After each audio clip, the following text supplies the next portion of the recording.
চাঁপাইনবাবগঞ্জের শিবগঞ্জে বিএনপি ও অঙ্গ সহযোগী সংগঠনের উদ্যোগে এক মতবিনিময় সভা অনুষ্ঠিত হয়েছে।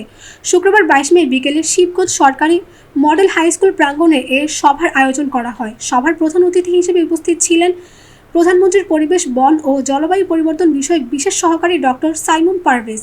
তিনি তার বক্তব্যে বলেন, দেশের গণতন্ত্র পুনরুদ্ধার ও জনগণের অধিকার প্রতিষ্ঠায় বিএনপির নেতাকর্মীদের ঐক্যবদ্ধভাবে কাজ করতে হবে।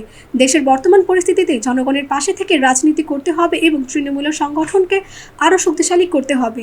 উপজেলা বিএনপির আহ্বায়ক আলহাজ মোহাম্মদ আশরাফুল হকের সভাপতিত্বে অনুষ্ঠিত সভায় শিবগঞ্জ পৌর যুবদলের যুগ্ম আহ্বায়ক অধ্যাপক আবুল বাশার এবং উপজেলা যুবদলের যুগ্ম আহ্বায়ক মোহাম্মদ শরীফুল ইসলাম শিমুলের যৌথ সঞ্চালনায় সভায় আরও বক্তব্য রাখেন পৌর বিএনপির আহ্বায়ক আলহাজ শফিকুল ইসলাম, উপজেলা বিএনপির সদস্য সচিব মোহাম্মদ তৌসিকুল আলম সহ অনেকে উপস্থিত ছিলেন।